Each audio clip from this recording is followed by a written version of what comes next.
오늘 본문은 다윗이 법궤를 옮겨서 오는 과정을 기록한 그런 내용입니다. 다윗이 왕이 되고 난 후에 제일 먼저 한 일이 법궤를 다윗성으로 모셔오는 일이었어요. 그는 그 당시 아미나답 집에 마치 방치되다시피 되어 있던 법궤를 다윗성으로 모셔 올렸고 계획을 세웠어요. 무려 20년 동안 아미나답 집에 있었는데 용사 3만 명을 모아서 법궤를 모셔오는 과정에 하나님께서 아미나답의 아들, 법궤를 20년간 모신 아미나답의 아들 우사를 하나님이 쳐서 불행스럽게도 그 자리에서 세상을 떠납니다. 그러자 다윗은 법궤를 모셔오는 것을 굉장히 두렵게 여겼어요. 가드 사람 오벳 에돔 집에 법궤를 임시 처소로 해서 그리로 모셨습니다. 그런데 3개월이 지난 후에 다윗에게 소식이 들려왔어요. 부지 중에 법궤를 모신 오벳 에돔 집에 하나님께서 얼마나 큰 축복을 주셨는지, 오벳 에돔도 그 아들들도 그들의 소유도 하나님께서 엄청나게 복을 쏟아 부은 것입니다. 이 소식을 다윗이 듣게 됩니다. 그래서 오벳 에돔이 어떻게 해서 3개월을 법궤를 모셨는데 그토록 복을 받았는가? 아미나답은 20년을 법궤를 모셨는데 왜 맏아들이 죽었는가? 이 법궤에는 귀한 영적 의미, 참 의미가 그 속에 담겨져 있습니다. 그래서 그 의미를 살펴 은혜 받기를 원합니다.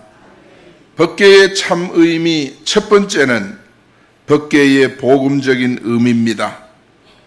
2절에 보니까 다윗이 일어나 자기와 함께 있는 모든 사람과 더불어 바알레 유다로 가서 거기서 하나님의 궤를 메어 오려 하니 그 궤는 그룹들 사이에 자정하신 만군의 여호와의 이름으로 불리는 것이라. 법궤는 복음적으로 말하면 예수 그리스도를 말합니다. 법궤를 모시는 장소는 지성소, 이런 일반 뜰이 아니고 지성소에 법궤를 모셨습니다. 이 말은 뭐냐 하면 지성소는 성막의 가장 중심 센터를 말합니다. 그와 마찬가지로 성도는 예수님을 내 삶의 가장 중심 센터에 모셔야 하는 줄 믿습니다. 그런 뜻이에요. 그래서 우리는 예수님을 내 삶의 가장 중심에 모시고 우리가 사는 거예요. 우리 예수님은 우리 마음 중심에 계시기를 원하십니다. 영접하는 자, 그 이름을 믿는 자들에게 하나님의 자녀 되는 권세를 준다. 우리가 예수님을 어디다 영접하십니까? 여러분 마음에 영접하는 거예요. 마음이 바로 여러분 삶의 가장 여러분 몸의 중심 센터예요. 그 센터에 누가 앉아 있느냐 하면 요한복음 8장 44절에 보니까 마귀가 거기 앉아 있어요. 우리가 예수님을 만나기 전에 요 마귀가 거기 앉아 있어요. 쫙 앉아가 있는데 우리가 모르는 거예요. 못 알아차리는 거예요. 우리가 도둑이 오는 것을 알면 도둑 맞을 일이 없지요. 우리가 알지 못하는 사이에 도둑이 들어오는 거예요. 여러분, 어두운 세력, 흑암의 세력들이요, 우리가 알지 못하는 사이에 우리 마음에 싹 들어오는 거예요. 정말 우리가 정신 차리지 못하면 그야말로 한나라도 그냥 넘어가 버립니다. 우리가 알지 못하는 사이에 이 어두운 세력들이 탁 자리 잡는 거예요. 그렇기 때문에 우리 마음에 자리 잡고 있던 악한 사단이 예수님을 그리스도로 깨닫고 영접하면 내 마음에서 정체를 드러내고 싹 떠나갑니다. 할렐루야. 여러분, 하나님은 법궤를 통해서 여러분을 만나주시고 우리를 만나주셔요. 출애굽기 25장 22절에 보니까 거기서 내가 너와 만나고 증거계 위에 있는 두 그룹 사이에서 내가 내게 명령한 모든 일을 내게 이르리라. 하나님께서 정말 법궤를 통해서 우리를 만나주시고 거기서 말씀하는 것을 다 이루어 주신다고 그렇게 말씀했어요. 여러분, 우리 예수님은 여러분과 늘 함께 하시는 줄 믿습니다. 여러분이 예수님을 구하면 만나주시고 그 예수님이 여러분의 인생길을 인도해 가시는 줄 믿습니다. 하나님께서 법궤를 통해서 백성들을 만나줘요.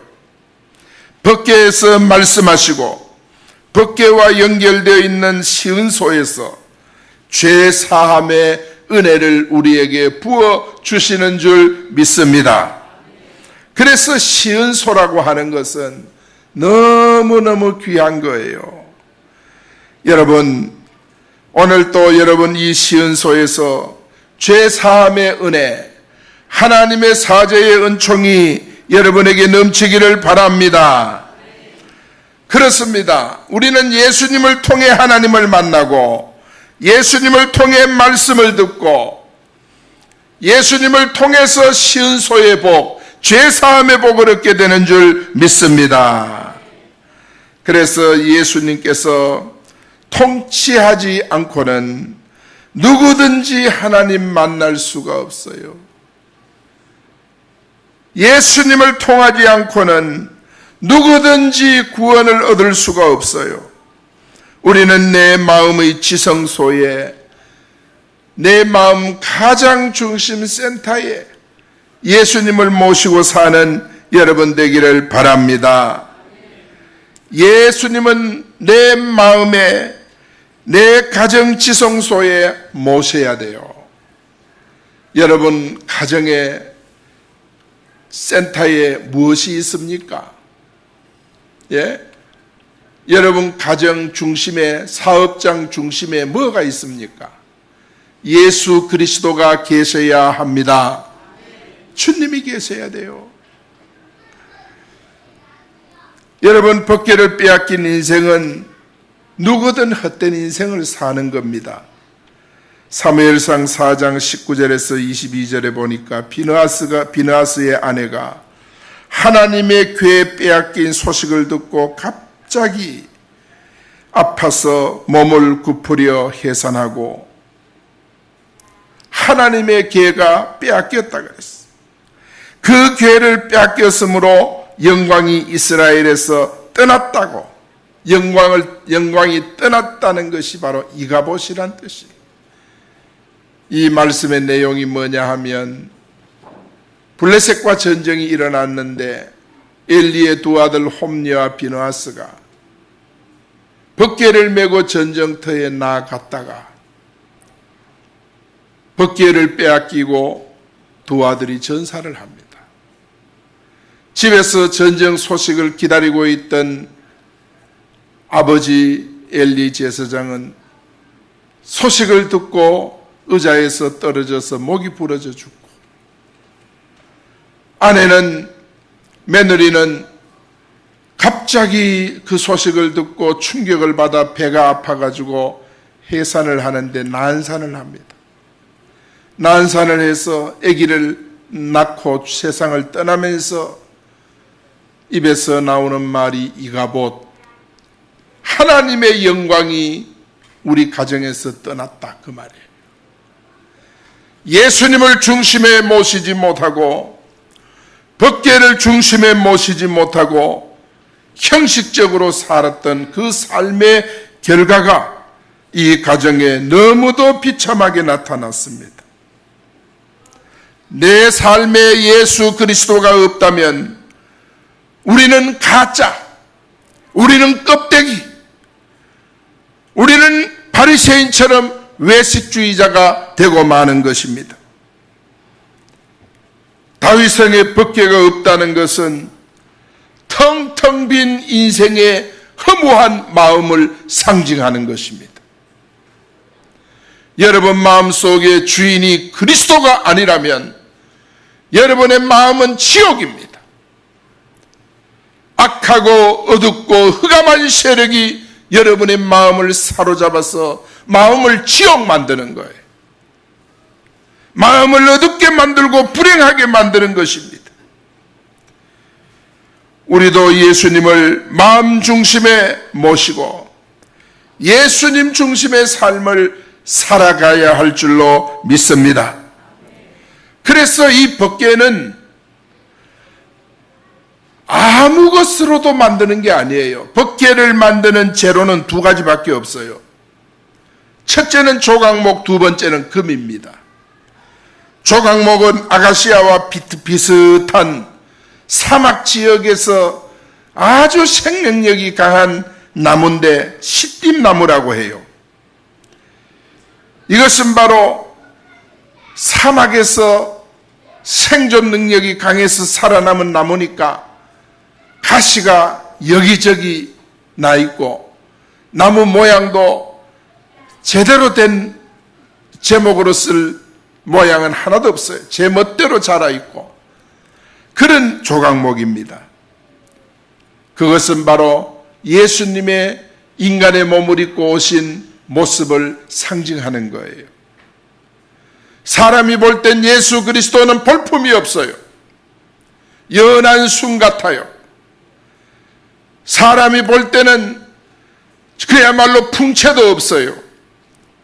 그런 예수님이시지만은 우리를 대신해서 십자가에 피 흘려 돌아가시고 우리 죄를 속량해 주시고 죽었다가 3일 만에 부활하셔서 우리에게 참 생명을 공급해 주시고 우리가 이 땅에서 천국 갈 수 있는 길을 열어주신 예수 그리스도를 조각목에 비유한 것입니다.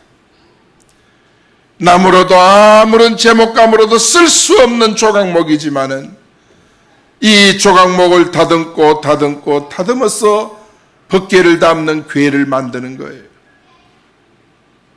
그 궤 속에 아론의 쌍난 지팡이 들어있습니다. 만나 담긴 항아리가 들어있습니다. 십계명이 새겨진 두 돌비가 그 항아리 속에 들어있는 것입니다. 이것은 바로 예수 그리스도의 모습을 말하는 거예요. 조각목으로 만들었으니 법궤가 볼품이 없어요. 그런데 그 조각목으로 만든 법궤 두 번째 재료가 뭐냐? 금입니다. 금은 바로 거룩성을 가리키고 신령한 것을 가리키고 믿음을 가리키는 것입니다. 이 조각목으로 만들었으니 볼품없는 궤지만은 금으로 싸라 그랬습니다. 금으로 덮으라. 금으로 싸라 그랬어. 그러니까 볼품없는 조각목이 금으로 싸니까 아주 값비싼 그런 상자가 되고 궤가 된 것입니다. 여러분, 금은 바로 예수 그리스도의 위대함을 우리에게 말씀해 주고 있는 거예요. 당시나 지금이나 많은 사람들은 예수 그리스도의 참모습을 보지 못하고 우리를 구원하러 오신 구원자로 보지 못하고 예수 그리스도를 그저 조각목으로만 보고 있는 거예요. 얼마나 많은 사람들이 예수 그리스도를 조각목으로만 보고 저 예수가 무슨 구원자냐? 예수 믿는다고 어떻게 천국 가냐? 그래서 예수 그리스도를 믿지를 못하는 거예요. 예수 그리스도가 하나님이라는 사실을 모르는 거예요.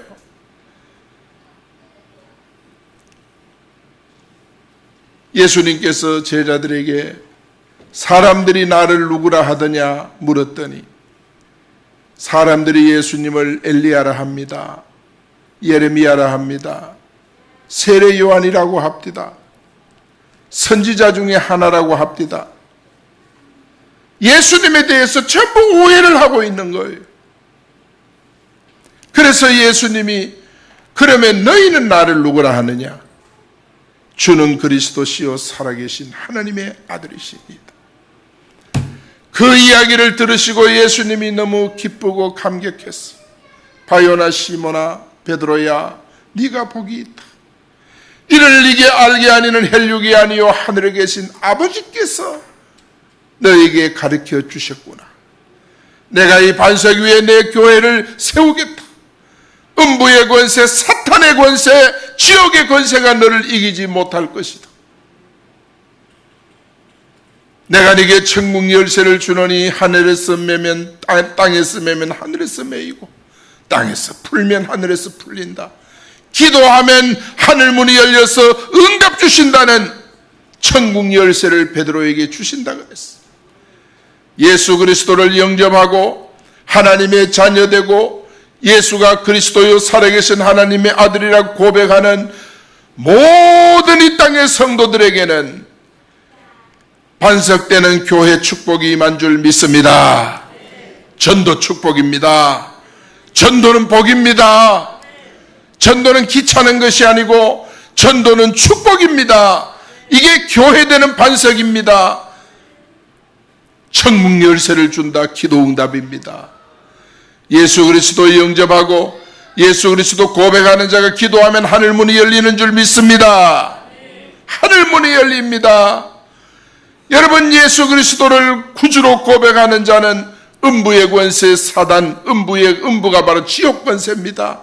지옥 권세가 이기지를 못해요.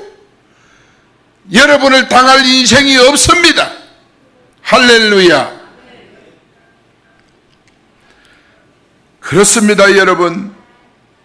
사람들은 예수님이 너무너무 볼품없어가지고 예수님의 인성만 보고 예수님을 버렸습니다.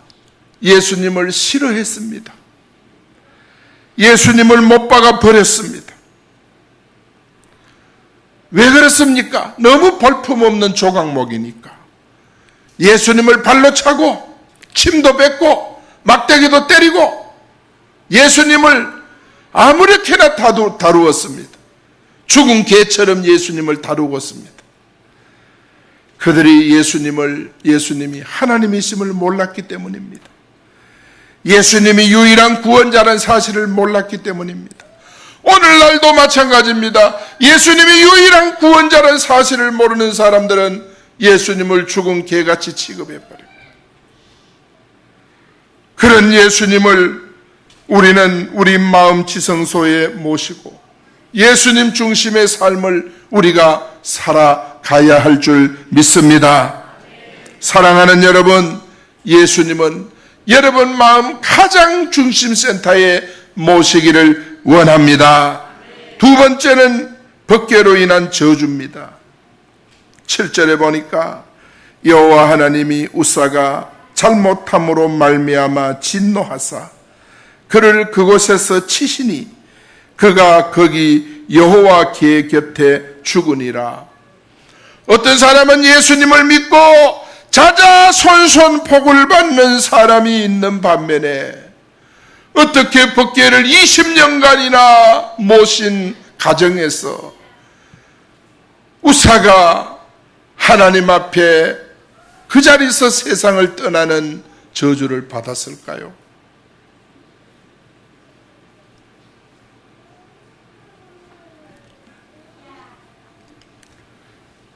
여러분, 이 말씀은 바로 하나님의 이 법궤를 말씀대로가 아닌 내 마음대로 모시면 우사같이 된다, 그 말이에요. 하나님의 법궤가 뭡니까? 우리 찬양단은 하나님 앞에 받은 찬양이 바로 하나님 앞에 받은 법궤예요. 목사는 하나님 앞에 받은 법궤가 법궤예요. 목사직은. 우리 장로님, 권사님, 집사님 직은 하나님 앞에 받은 법궤예요. 이 법궤를 셀 리더는 하나님 앞에 받은 법궤예요. 이 법궤를 내 마음대로 모시면 안 된다 이거예요.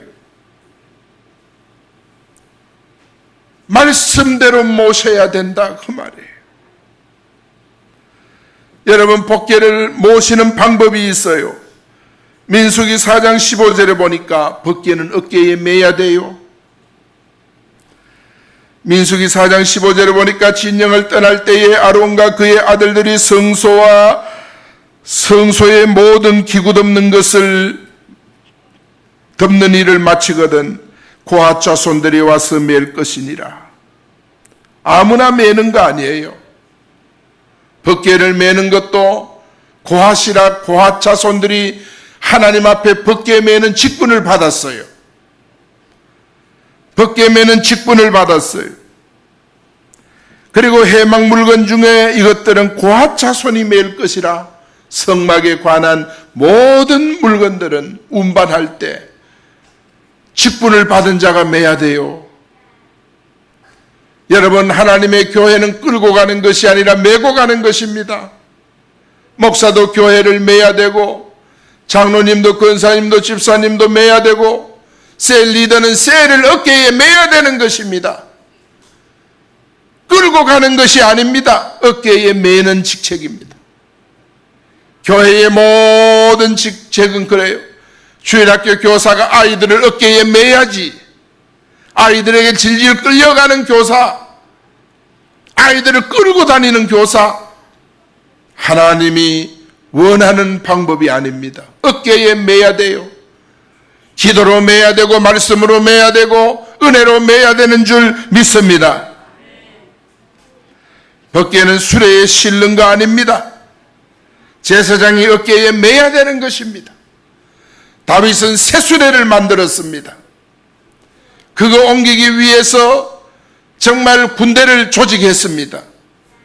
법궤는 그렇게 하는 것이 아닙니다. 어깨에 매야 합니다. 그 다음에 법궤 모시는 또 한 가지 방법은 만지면 안 됩니다. 법궤는 만질 수가 없습니다. 제사장 이외에 절대로 법궤를 만져서는 안 되는 겁니다. 민수기 4장 15절에 보니까 그러나 성물은 만지지 말라 그들이 죽으리라. 민수기서에 말씀했어요. 성물은 만지지 말라. 성물이 뭡니까? 하나님 위해서 쓰기 위해 구별한 물건들, 하나님의 일을 위해서 특별히 세운 직분들, 성직이라 그러죠. 성물이나 성직은 만지면 안 됩니다. 여러분, 감정에 의해서 만지고 혈기에 의해서 만지고, 오늘 혈기로 교회를 만지는 사람 많습니다. 감정으로 교회를 만지는 사람 많습니다. 입술로 교회를 만지는 사람 많습니다. 악한 마음으로 교회를 만지는 사람들이 교회는 만지지 말라 그랬어요. 교회는 내가 타치하는 것이 아니라 하나님께서 타치하게 세운 직분자들이 타치하는 줄 믿습니다. 우리는 이걸 잘 몰라가지고 자꾸 교회를 타치하고 건드립니다. 그러니까 내 영이 자꾸 죽는 거예요. 자꾸 주님을 떠나고 말씀을 떠나고 내가 왜 떠난지도 몰라요. 자꾸 내가 타치하니까 만지면 안 되는데 자꾸 만지는 거예요. 여러분, 이거 잘 깨달아야 할 줄 믿습니다. 아미나답은 새수레에 법궤를 실었습니다. 새수레에 실으면 안 되거든요. 그런데 우사는 그거를 만졌습니다. 만지면 안 되거든요. 하나님이 허용하지 않았지 않습니까? 오늘날 예수님이 믿어지지 않아서 내 마음대로 신앙생활 하는 사람 참 많습니다. 예수님이 믿어지지 않아서 예배생활도 내 마음대로 하는 사람 많습니다. 예수님이 믿어지지 않아가지고 교회 봉사도 내 마음대로 하는 거예요. 내 마음대로. 여러분, 아이들도 내 마음대로 기르고 신앙을 떠나서 내 마음대로 하는 거예요. 여러분, 왜 그러냐? 한 가지 답입니다. 예수가 믿어지지 않았어. 오늘 예수님이 그리스도로 믿어지는 이 시간 되어야 합니다. 예수님은 그리스도입니다. 우리의 죄를 사하는 그리스도, 우리에게 하늘길을 열어주신 그리스도이십니다. 다른 이로서는 구원 얻을 수 없나니 천하인간의 구원 얻을 만한 다른 이름을 주신 일이 없다 그랬어요. 예수님은 천국 가는 유일한 그리스도인 줄 믿습니다. 예수님 통하지 않고는 구원의 길이 없어요. 사단은 이거 막으려고, 예수 외에는 구원이 없다는 이 말 한마디 막으려고 얼마나 밤잠 안 자고 설치는지 모릅니다. 그러나 우리는 깨달아야 합니다. 아무리 세상이 들고 일어난 막아도 구원의 길은 그리스도밖에 없다. 할렐루야. 절대로 내 생각대로 교회 일하면 안 돼요. 내 생각대로 교회 만지면 안 돼요. 내 혈기와 내 생각의 감정대로 교회를 만지면 안 돼요. 하나님이 만지는 걸 금했어요. 여러분, 술에 끌던 속아 보세요. 그러면 안 되는데, 새수레에 실으니까 어깨에 매야 되는데 그걸 새수레를 만들어 끌고 가니까 소가 어떻게 했습니까? 6절에 보니까 낙원의 타작마당에 들어서니까 소가 펄쩍 뛰었습니다. 펄쩍 뛰었어. 그래서 6절에 보니까 소들이 띠므로, 이게 우연히 뛰었겠습니까? 여러분, 소가 우연히 뛰었겠습니까? 아닙니다. 하나님께서 아미나답의 집을 저주하기 위해서 소를 뛰게 한 것이라고 어느 주석은 그렇게 했습니다. 20년을 하나님의 법궤를 모셨는데 방치를 한 거예요. 20년을 법궤 집안에 두고도 방치하고 20년이 아니라 30년을 신앙생활하면서 방황하는 거예요. 수십 년을 신앙생활하면서 신앙생활이 방황을 해요. 예배가 뭔지 모르고 성경이 뭔지 어떻게 내용이 뭐가 기록된지도 몰라요. 방황을 하는 거예요. 20년을 이 법궤를 모셨는데 그 주석가의 말에 의하면은 하나님이 그 가정을 저주하기 위해 소들이 뛰게 한 것이라 그랬어요. 아미나답은 20년을 법궤 모신 결과 이렇게 가정에 큰 불행이 닥친 것입니다. 사랑하는 여러분, 예수 믿고 우리가 복받아야 합니다. 소목사도 복받고 여러분도 복받아야 합니다. 절대 만져서는 안 될 거 만지면 안 됩니다. 우리가 이거 잘 깨달아야 합니다. 정말 하나님의 말씀대로 하나님 잘 섬기기 바랍니다. 우리가 신앙의 습관을 잘못 들이면요, 평생 방황합니다. 평생 방황합니다. 우리는 예수님을 오래 믿은 것만 자랑할 것이 아닙니다. 말씀대로 신앙생활을 해야 하는 겁니다. 내가 목사된 지가 몇 년이다, 그거 자랑할 거 하나도 없습니다. 하나님의 말씀대로 은혜 받고 주의 일을 감당해야 하는 줄 믿습니다. 만약 우리가 말씀을 버리고 자기 마음대로 신앙생활하면 축복은커녕 아미나답 집에 임한 저주가 우리에게 임하는 거예요. 그래서 우리는 신앙생활하면서 극복해야 될 것이 있습니다. 편리주의를 극복하기를 바랍니다. 타협주의를 극복하기를 바랍니다. 오늘날 점점 아미나답처럼 예수 믿는 사람들은 많아지고 있습니다. 여러분, 수레에 실었다는 것은 어깨에 매는 것보다 얼마나 편리합니까? 얼마나 편리합니까? 나는 이전에 그런 것을 봤어요. 재정집사를 맡겨놨더니 재정집사가 장부를 들고 자기가 정리를 하고 해야 되는데 사무원한테 갖다 맡기는 거예요. 교회 사무원이 못하면 자기 회사 사무원한테 교회를 장부를 갖다 맡겨. 나는 내가 어린 나이였지만은 저것은 아니다. 하나님의 재정을 맡아서 그 장부를 회사 사무원에 갖다 맡겨서 정리를 시키는 거예요. 나는 그거 볼 때마다 마음이 아팠어. 내가 말할 입장이 못 돼서 말은 못했지만 마음이 아팠어. 그런데 여러분, 어느 날 이분이 사라졌어요. 완전히 사라졌어요. 크게 가족들, 친척들 막 돈을 끌어가지고 고의적으로 부도를 내버렸어. 고의적으로 해요, 고의적으로. 부도 맞은 후에 우리가 찾아 신방을 갔는데 가보니까 집은 마치 연예인 집같이 백화점에 옷은 다 갖다 걸어놓은 것처럼 화려하고 아름답게 집안을 꾸며놨어요. 나는 그런 집 처음 봤습니다.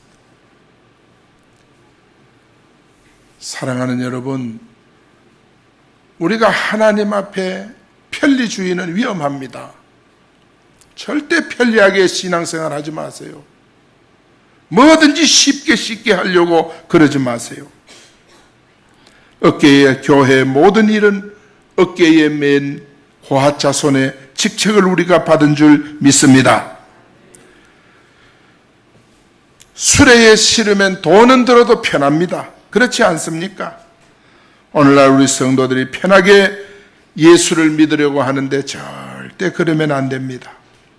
법궤는 제사장 외에 만지면 안 되는데 오늘날도 많은 교인들이 자꾸만 법궤를 만지고 법궤에 도전하고 깨뜨리려고 합니다. 하나님께서 금하신 영역을 모르고 정말 하나님의 영역을 모르고 침범해버리는 거예요.